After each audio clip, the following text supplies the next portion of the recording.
What is up, everyone? It's your host again, Carlos Ponce, and this is episode 12 of season 2 of Advancio Talks.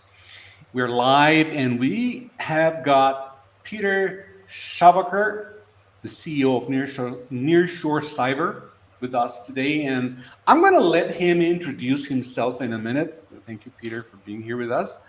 I just want to say, folks, that if you're just discovering us, welcome to the show. And if you've been here since the beginning, you know what we are about. We've been here since 2022. And here's a quick rundown. Advancio Talks is where we sit down with the people actually building the future of business and technology. So not just talking about it, but doing it.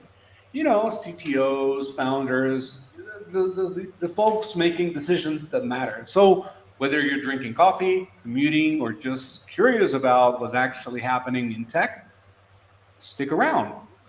Peter has got some stories and insights you won't hear anywhere else. So let's jump in. Peter, welcome to the show. It's good to have you here. Great to be here, fellas. Thanks so much for inviting me. My pleasure. My pleasure. It's been a while. So, Peter, we always start by asking our guests to with a little introduction about themselves. So, if you don't mind, can you tell us on the audience, tell us a little bit about you? Who is Peter Schavaker, and a little bit about your journey, your background, anything you want to say about yourself?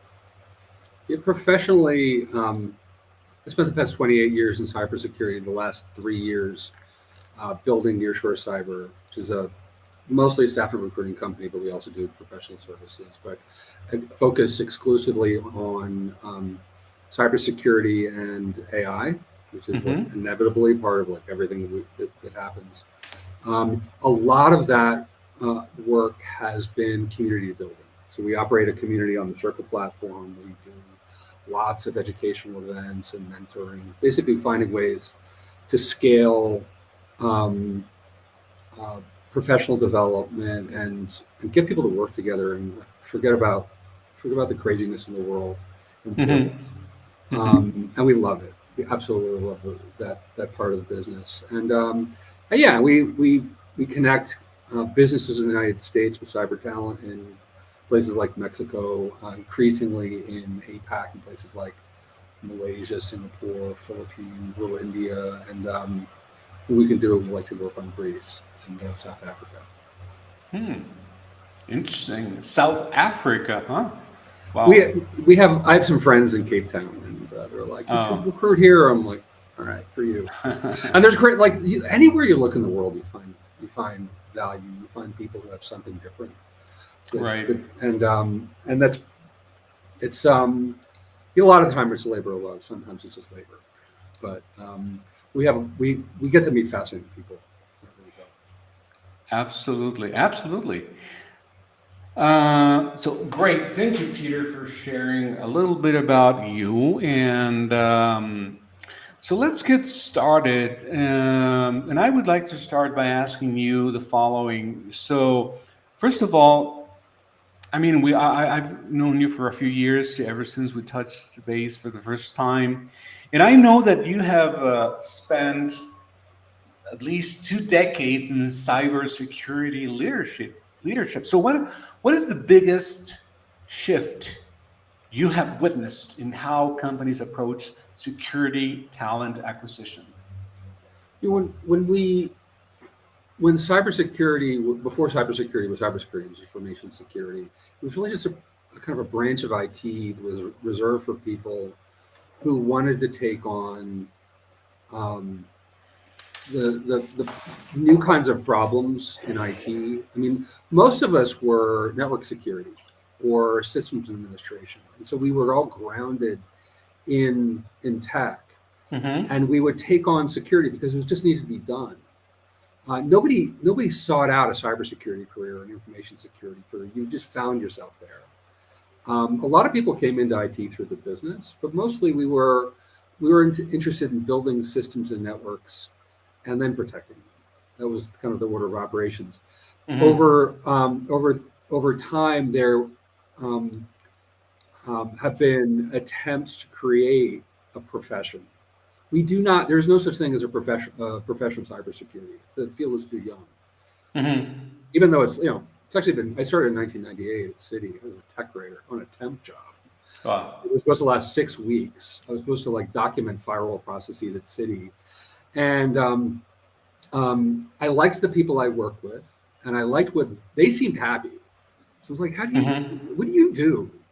And how did you learn to do that? And what do you, and they would show me like diagrams of their labs. And I would ask, like, what should I read? And they say, well, get this book and that book. And I would buy those books and I would bring those to the office. And people would say, did you read those things? I would say, yes, I read those things. And they would start giving me little tasks. And before I knew it, I was building the first sock at Citi. I had no Uh-huh. idea what I was doing, but they didn't either. And I was pretty good at getting stuff done. And over time, there's been an attempt to like create points of entry into cybersecurity that skipped over the tech. Like a lot of people will ask, like, do I need to learn to write code? Like, yes, you do. Do I need to know Linux? Like, yes, you do. Do I need to know networking? Yes, you do. Hmm. And so certain things have remained stable. The expectations about how you build a career have changed. And that's caused like incredible amount of trouble. The magnitude of the problem, which is driven partly by threat actors, but mainly by just by the burgeoning complexity and value created by IT, Hmm. has led to demand for more cybersecurity capability. And the solution for that, unfortunately, was let's get more people in. And Yeah. those people were there were attempts made to create career paths that start people's career in cyber instead of starting with the foundational work. And so, in some respects, like we've accomplished things in this industry. Like the internet functions, businesses can use information technology and achieve their goals and pursue their missions and stay in business. Like I think Right. we practitioners deserve some credit for not letting the whole thing fall apart. Hmm. Um, but we also gotten an awful lot of things wrong, and that's one of the reasons I shifted from like I'm an ex CISO. Most of the time I like to think of myself as a former cybersecurity professional because most of what I do is business these days. On the other hand, I do some Hmm. delivery every now and then because I'm not bad at it and I can make some money at it and I enjoy it. Uh-huh. People ask. Um, but you know, the the the attempts at professionalization have not succeeded. For one thing, we don't have licensure, right? Lawyers get licenses, doctors have licenses. My accountant, she's a CPA. She has to have some credential from a third party that has some teeth that can take it away. We have no such thing as cybersecurity, so we're all kind of winging it. But the process of like figuring it out has been important, I think, and that's one of the things Hmm. I like working on. Big problems. Yeah, yeah, yeah. You mentioned fulfillment and sometimes I hear you because sometimes I have to decide whether something in my business, something that I want to get in my hands on myself, or I should just hire somebody to do it. Mhm. And it's a choice, right? It's like, what do I do? Do I make money or do I have fun? Right? So I totally feel you. But all right, so here's another thing. I was thinking that you say that based on the information about you,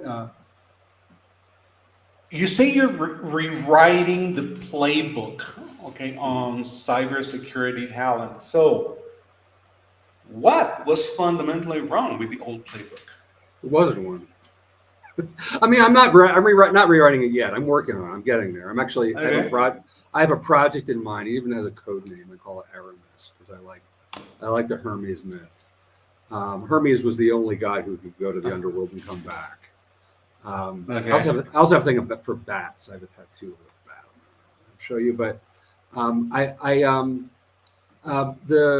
the people end of the business is one that um, has certain contradictions in it. For one thing, like talent acquisition lives in HR.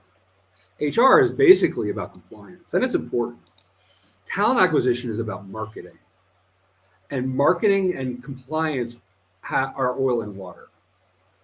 This was pointed out to me by a contract recruiter working for Amazon, recruiting for PCI assessment people. And we had a candid conversation about like why things were so scripted. This is before I got into recruiting. It's like 5 years ago. And true enough, like I'm an external recruiter. The internal talent acquisitions teams typically cannot just like don't want to deal with me at first. So I have to prove myself to them. I have to prove myself to the business leaders who do call me in. Like usually I get called in by the CISO, right? Or I get called in by whoever owns like P&L for a managed service, something like that. I then have to like, again, sell to the TA team. At the same time, I'm selling to candidates. So we have this like we have kind of three markets. We have a B2B thing with the people who call us in. Those are the cybersecurity leaders. We do a B2C, business to consumer play with the candidates. And then we have a really typically like, at least at first, thorny set of political matters that have to get worked out where I have to prove like, I'm here to make your life easier. I am going to charge for my services. I only charge clients, by the way. I never charge candidates. But that's just an example of where the contradictions are. It's why we do so much community development, because I have to prove to the candidate side, to the sellers of labor, that we're different and we care about them. And we do, like, but I got to care a lot about a lot. I care about 8,000 people. We have 2,076 people in our community-owned circle, which is linked off of the website, by the way, the little button. So we have to build relationships there, and at the same time, we have to like much of the time teach people how business works. So like an example of that is a limited length podcast I'm about to start producing in a couple of weeks about the business of managed security services, because that's my favorite customers are the people who make money with security, like managed security services players, which I was a participant in for a long time. I don't run one now. It's a very hard business. But again, one of the contradictions that we have here is you have people who are trying to sell the protection of value and the reduction of risk or the management of risk on one side. And you have other people who are like concerned with completely different risks, right? The risk that they're not going to hit their sales number, the risk that the risk that there's going to be a market failure in the business. Like, so all these things sort of swirling around. My job is to understand all of them and to provide a perspective that comes from 28 years in cyber. I was at Earthlink at the very beginning, like 1996. I was like at the beginning of like unlimited dial-up for $28 or $20 a month. I remember that. Yeah. Yeah. I mean, so we've gone through. You could say like three. We're in the third revolution in IT. The first one was consumer internet and business to get on the internet. The next was cloud, and now AI. And the AI is like orders of magnitude, bigger than the other two put together. Add the PC revolution to that, maybe that's 4. It's thrilling. It's funny to see people freak out because we're actually hands-on with this stuff. We run a user group on Tuesday nights called Calling All Vibe Builders, which is I'm sorry, what was that again? Calling All Vibe Builders. It's like vibe coders, but we also do like okay. We do all kinds of stuff with AI. We don't just write code. I mean, my website is like I vibe coded that. I'm pretty proud. Okay. But anyway, I don't know. I lost train of thought. Get me back on the train. Back on the train. Yeah. Okay. Well, I'm gonna try to get back on the train again here. So, let's. We're talking about in general. We're talking about global cyber talent, or what I called elite security expert from emerging markets. So, everyone talks about, and this is what I hear a lot. I'm not an expert in cybersecurity, or I'm not even an engineer. I've just been in tech, in communication and other areas, but specifically in tech for many years. And I've heard a lot of things. And one of these things that I've heard is that everyone talks about the cybersecurity talent shortage. So Let me ask you a question. Is it really a shortage, or are we looking in the wrong places? People don't even know where to look. Like if I were an electrician, if I'm in the United States, at least, and we're both in Mexico, so like we don't have this advantage. In the United States, if you need an electrician, like they Mhm. have a license, and that license is provided by again by an authority that can take it away. If I went to Mhm. doctor, I go to like I look at reviews, but if somebody's got an MD, they're probably okay. In cybersecurity, we don't have the advantage of credentials that mean anything, right? Um, and so, let me say a little bit about the advantage that we have. Like, it's still a wide open thing. Cybersecurity um, is pretty it's pretty fluid in terms of um, the tech. People are still trying to figure out what it is and how it operates. Um, Mhm. I came through. I happened to land in cybersecurity in security operations, what we call SecOps now for short. Um, SecOps has the appearance of structure, but doesn't always have the reality structure. Um, by the way, I'm going to jump ahead to some of Carlos's other questions. He prepared me extremely well. Like his questions are awesome, Mhm. and I want to talk about one that you wrote about, and it was like, what's the greatest assumption that people make? And it is an assumption that's made particularly around SecOps, which is that it is a factory.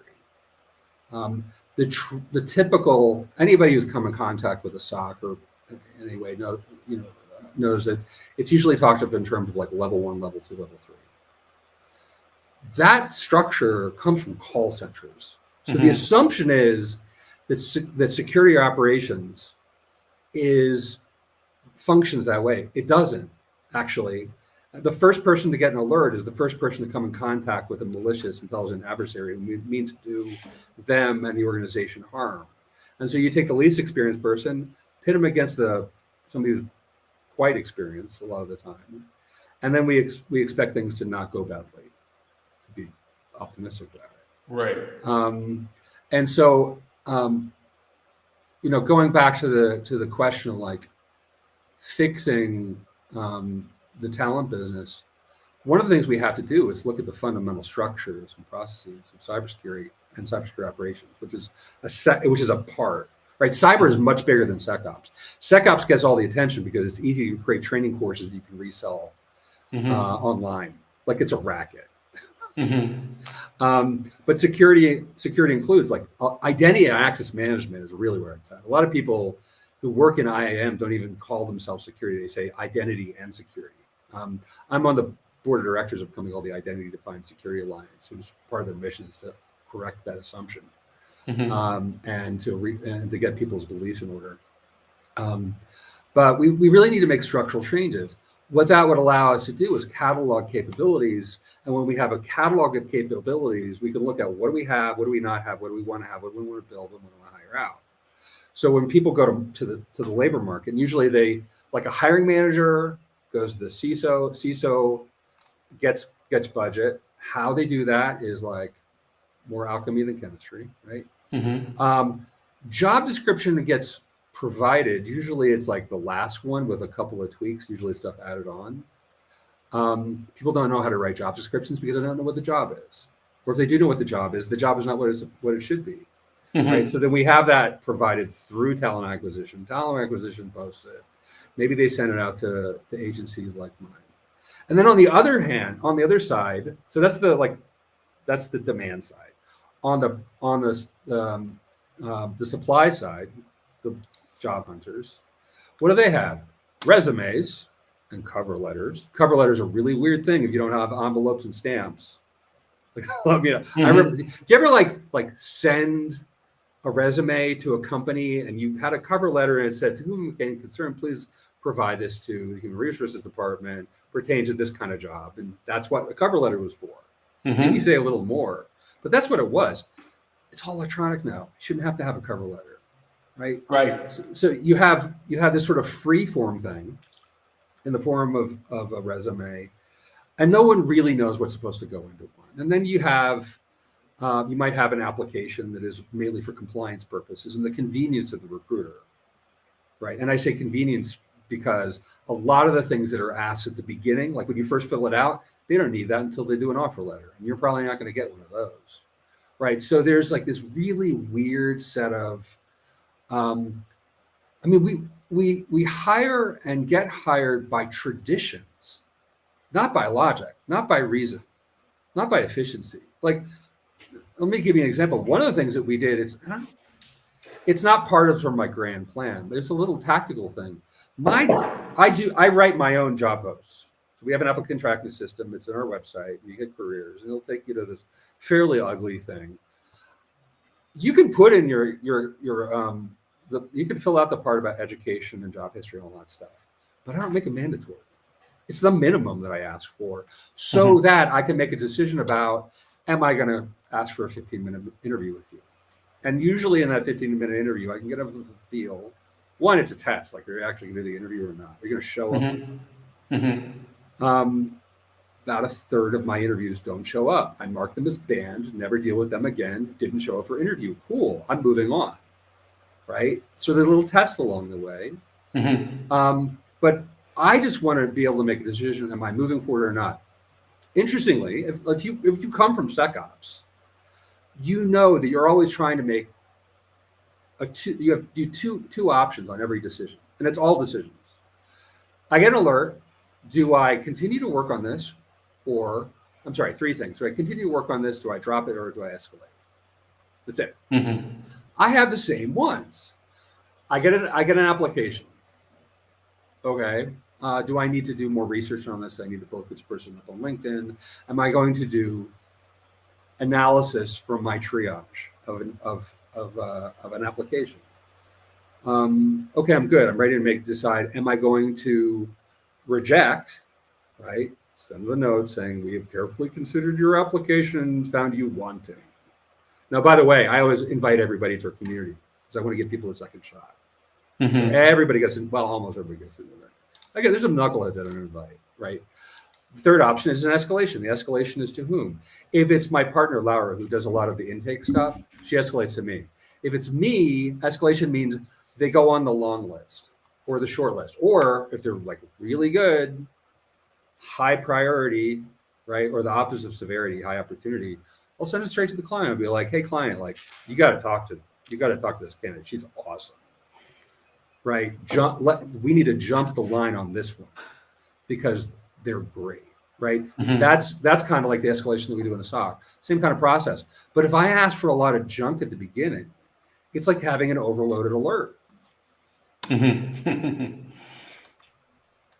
Now, I should say, like, I've only been doing the staff and recruiting thing for 3 years. Before this, I was a customer of some recruiting firms and from internal TA, multiple companies. And when I came into this, one, I thought it'd be easy. And two, I was like, I want to provide the kind of service that I would want as a customer. Now, I do some contracting, so I do hire people for us and on behalf of our clients. But I wanted it to be like that. I work with talent acquisition or recruiters who would send me like stacks of crappy resumes that like fit the bill in terms of the keywords. Fine, years. Whatever. A lot of the time, the candidates' applications were fraudulent. Like, be honest, it's a really good way to get banned from my firm is like lying and stuff. Because I can tell, I find out. But there were recruiters who would very carefully assess the candidates before they would send them to me. Now, most of the time, they were going on referrals. Like they would call people who knew, like they would work the network and find out through the grapevine if somebody was any good. I do that stuff too. We maintain a network because it's, open source intelligence and some of it not so open. But I also do something that I didn't know was a mistake. Like I actually committed an expensive error right from the beginning. And I didn't know I was doing it wrong until about the beginning of this year. I do my own tech interviews. Some of them last like 2 hours, right? I got more efficient. Some of them last 20 minutes and like, dud, ain't happening, right? Or sometimes 10 minutes in, I'm like, this person's a wizard. Like, I want to deal with them forever. right? But I do tech interviews so that my clients don't have to do as extensive a technical interview. I'll like collect interview questions from clients, put them into mine, produce, a roster and all that stuff, and have questions that are intended to elicit not just what people know, but like what they're about, what they really care about. Um, so anyway, those are some of the sort of tactical stuff I do to try and like rewrite the playbook. I do have a more sort of technically oriented effort. I mentioned this thing called Aramis, where I'm working on some tools, which I will vibe code to do comprehensive discovery on the client side, comprehensive capabilities discovery on the candidate side, and find ways to do more precise quantification. Basically, like resumes suck. LinkedIn profiles aren't much better. At least they're structured, and I can see who you know. Well, that says a lot, right? I can see what people post. I read those. Some people, be careful what you post. Post good stuff. Yeah. Love good stuff, right? Candidates, same thing. I will look at what the clients post. I look at the clients' attitudes and how they do business and what they care about, because I'm trying to I'm not just going to go by the job description, because usually they're as bad as the resumes. Yeah, I used to, honestly, I used to do that myself. I commit that mistake of just when posting something, just speaking my mind freely, and it read as if I were venting. It was like, and I said to myself, I got to stop doing this, because this is not what the social media is for. It's for something else. There's something to be said. Like if you read Seth Godin, Seth Godin, the marketing guy. Yeah. He's got a wonderful book called Tribes, and one of the things he talks about is the value of polarization.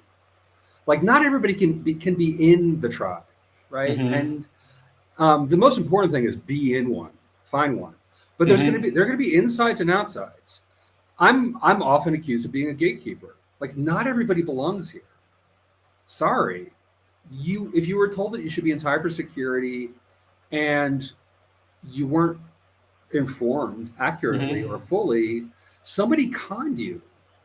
Most of us don't know if we really belong in cybersecurity until we've been in it for a few years. I wasn't very good at it for the first 10 years. I'm slow. I am completely without talent. I do one thing, and that's work hard, and I don't quit. Right. That's two things. I can't do math. Right. But anyway, yeah. Okay, Peter, we're coming up on time. They say that time flies when you're having fun, right? So this is no exception. But we still have time for a couple more questions, and I would like to focus on the next one, which is specifically about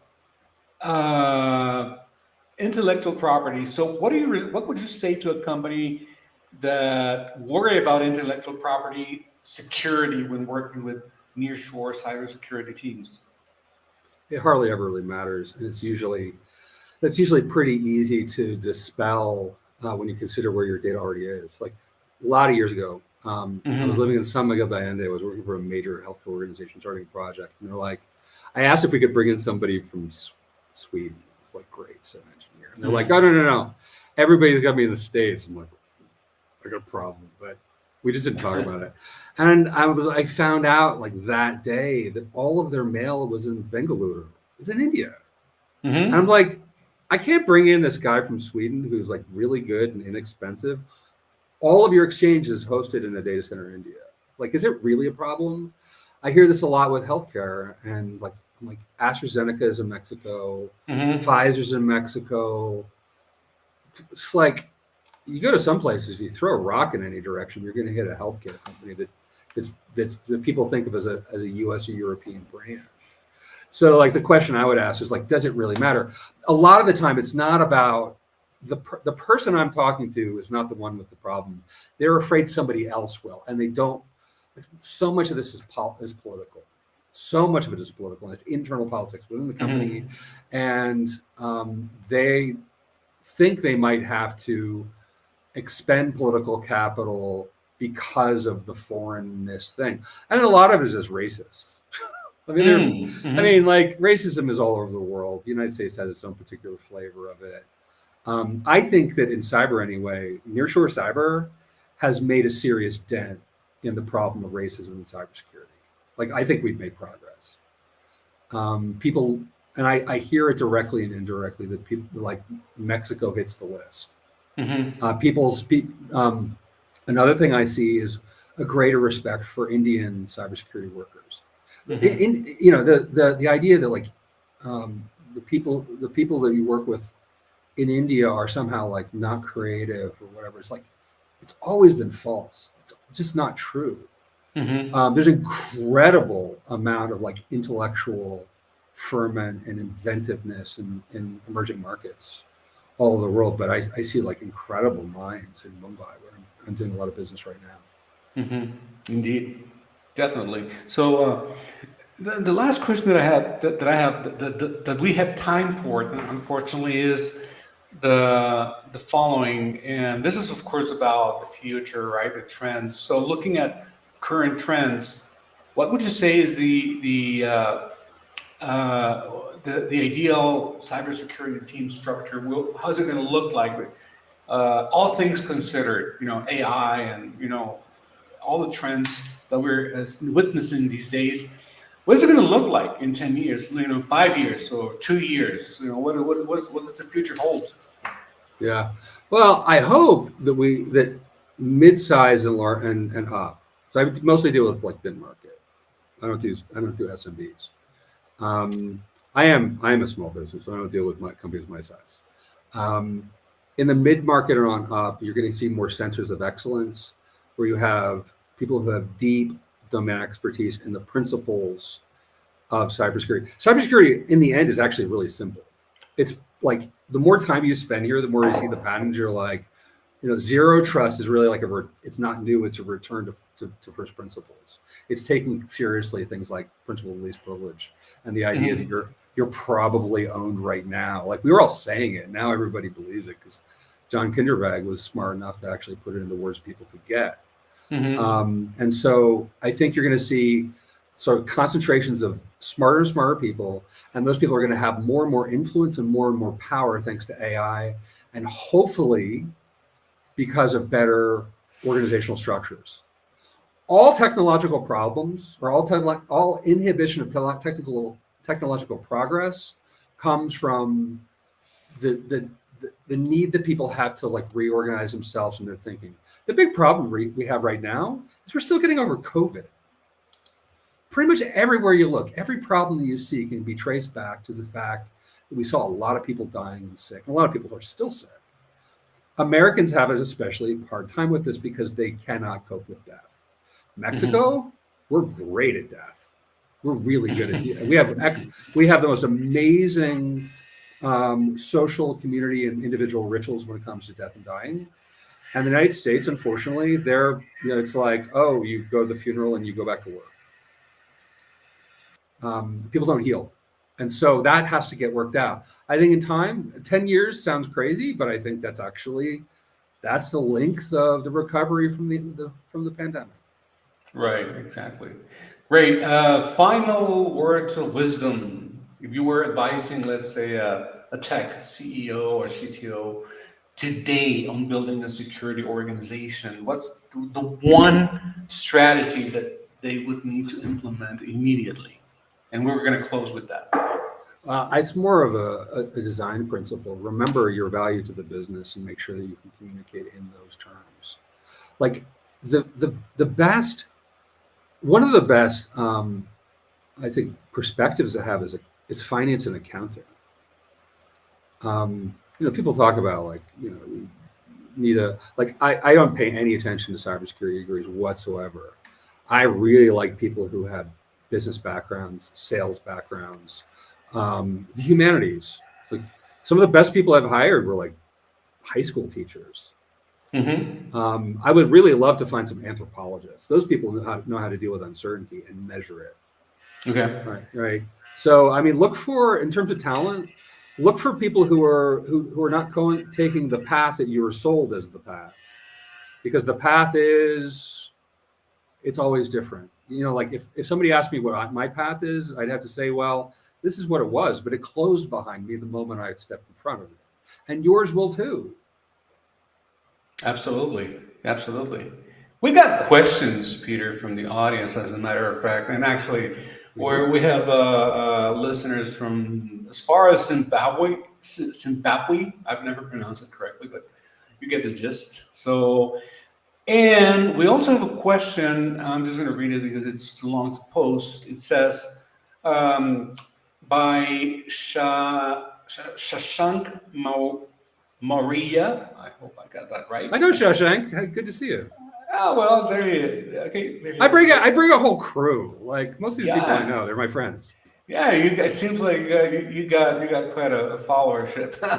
So just like coming some AI tool in cybersecurity field, like recently pen testing tool like XBOW comes, which take first posting on. Let's see if let's see if we could just display the whole question because I think it's interesting. Which takes first posting on HackerOwn like that? What you want to say for upcoming generation? What Yeah, extra things he needs to add in? yeah. Learn. I mean, make sure you've got the basics and stay up with the basics. I mean, some of this stuff doesn't change. Is like you get on a Linux command line today, it's going to be pretty much the same Linux command line it was 10 years ago, or Unix command line. Like there's some differences, but you can cope. But offensive security is in an interesting spot, especially a tough one, because there's so much leverage that can be gained with AI. Now, there are massive opportunities with AI, right? So get hands-on with AI, start with how to build things with it. Like if you're protecting stuff, you got to know what you're protecting and how it works under normal conditions. Mm-hmm. If you are fond of history and philosophy and the philosophy and history of science, read Thomas Kuhn's book, The History of the Structure of Scientific Revolutions, in which he talks about mostly about what he calls normal science, which is about where you go through periods where you have progressively finer and finer measurement to prove or disprove theories, and they over time prove the theories more and more and more, and then you reach a point where there is like an incommensurate conflict with a theory, and then Mm-hmm. you have a revolution.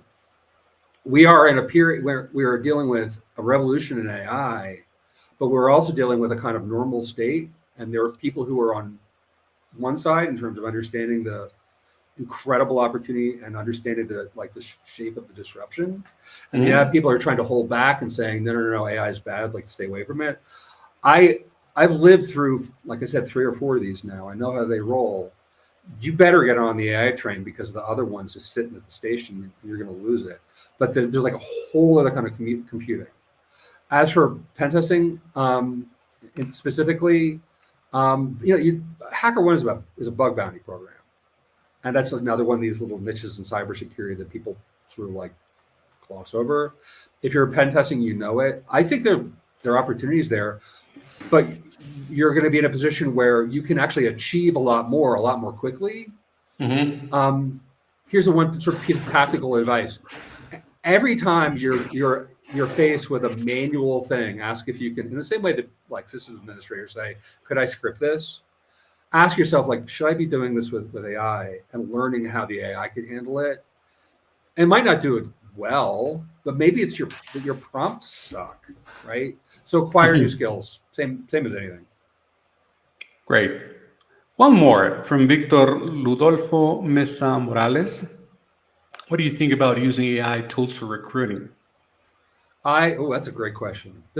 Victor. I should have seen you coming, man. He's a friend and a colleague. Um, I don't use AI for much in terms of like I don't use it for sifting. Like I use pretty basic keywords when I want to like create a short list. Like I use LinkedIn. Actually, use LinkedIn Sales Navigator a lot because it tells I can filter by like time of experience and stuff like that. Um, I use it to rewrite resumes because most of the resumes I get are garbage, and the ones that aren't garbage I need to brand under my brand. Um, and I use it for thought leadership and stuff like that. Basically, it gives me I do a lot of like ideation with it. Like, so if you go to our website, you'll see what amount of books, they just got really big. That's a combination of my notes and Claude, and then a lot of revision, and then Hmm. some manos to put it all together. So it's like I use AI all the time, but I don't use it in the place where like most recruiting agencies use it because I want to talk to people, and I think it's Hmm. important. One of the things that people don't notice, and it's just internal, but I think is worth mentioning, is that um, when someone comes to an interview, they're suffering. Like it's nerve wracking. And even if it's Hmm. not, they're spending their time. They're making a sacrifice for me and my client, and they're probably not going to get anything out of it but some advice. So I give advice. I also make a point of doing them live and providing a recording a lot of the time. And I give a recording to the client. Why? Because the candidate needs to see that I am making a sacrifice, or that Louder, my partner, is sacrificing something. So we tell the truth about what we think. Compliance people will say you're crazy, you're going to get sued for that. I'm like, well, it's my opinion. You can't sue me for my opinion. Hmm. Nobody even tried. They could try, I guess, but you can't AI sacrifice. It's one of the great things about AI. They don't Hmm. experience, they don't suffer, which is awesome. Hmm.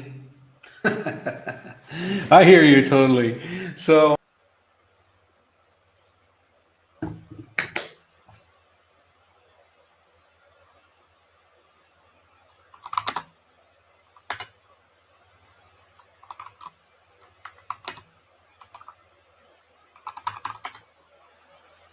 I think we have lost Carlos's network. I'm pinging, and I'm good. Let me see. Can we get any other questions in the chat? I don't know if anyone can hear me. So, see, hello, Zimbabwe. I could have a friend in Singapore, comes from Zimbabwe, and he's lived in Singapore since he was a kid.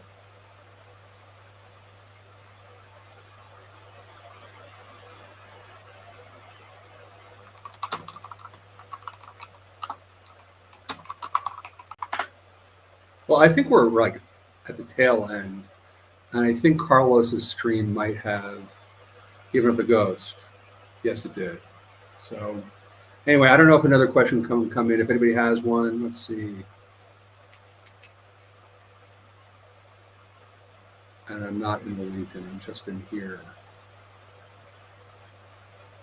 All right, we can hang out. All right, let me do a little commercial while we're waiting for Carlos's network to come back. Again, I'm Peter Schaubacher, CEO, co-founder of Nearshore Cyber. Our website is at www.nearshore.cyber.com.mx. We also have an online community on the Circle platform. There's a button that you'll see at the top right that says join community or something like that. That will actually get you an invitation to join the community for free, for easy. I mean, it's all free. I don't charge for any of it, but it'll save you a couple of clicks. Um, and when you get to that community, announce yourself. Like I said earlier, we're a community of about 2,070 something people, from all parts of the industry, and some of them from outside of the industry. We have people there who just kind of like the folks that are in it, but there are folks who are new. There are people who are students. They're all the way up through like CEOs of companies and VCs and investors and people who've retired from cybersecurity. Like there is a life after cyber and IT, and some of those people come back and they like to help or at least see what's going on. So announce yourself there and please participate in the community. And the way you do that is come to stuff and post and chat, right? Most of the posts that you will see there are my diary entries. I try and post every day. Doesn't always happen. Sometimes it's 3, 4 times a week. But I try and keep that up.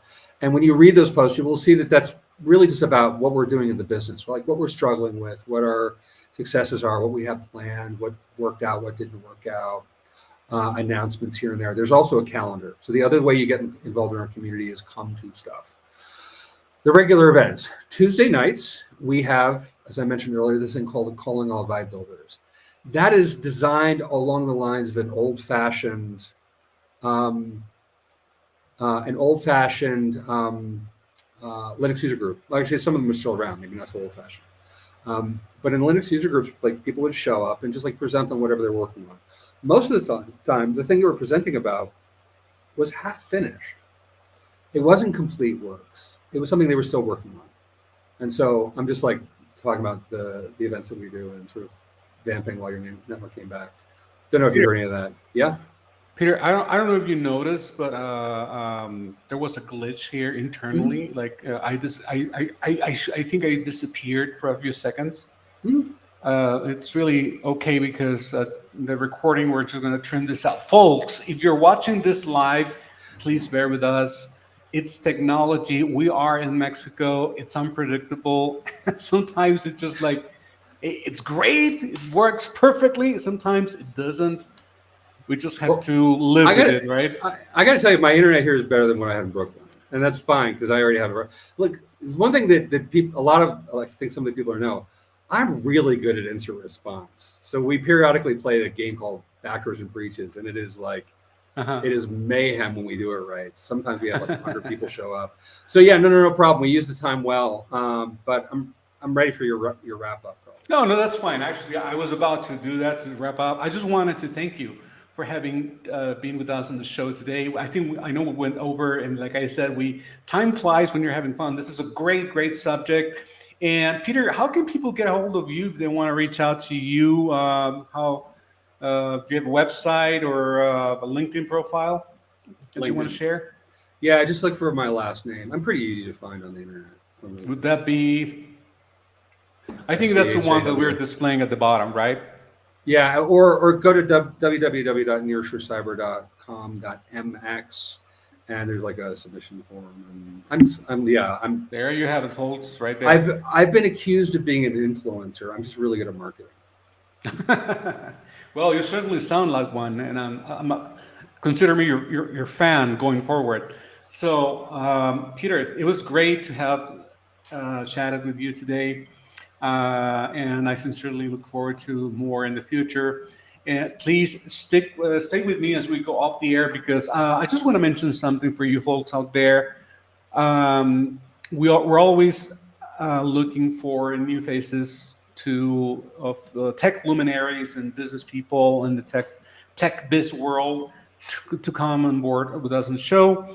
And I'm going to encourage you to stay tuned for the upcoming ones and this URL, advancio.com/tech-talks. There's a lot going on that we have coming up for you guys. A lot of surprises, a lot of really, really interesting guests, just like the one we had today, Mr. Peter Schabacher, right? Did I say it right, Peter, again? You got it right. You said no one gets it wrong, but you got it perfect. I There appreciate you it. go. I'm glad. I'm glad. Okay. Well, Peter, it was great having you on the show. Like I said, stick with me as we go over the air. And the rest of you guys, see you next time right Thanks, here everybody. on Advancio Talks. Have a good day.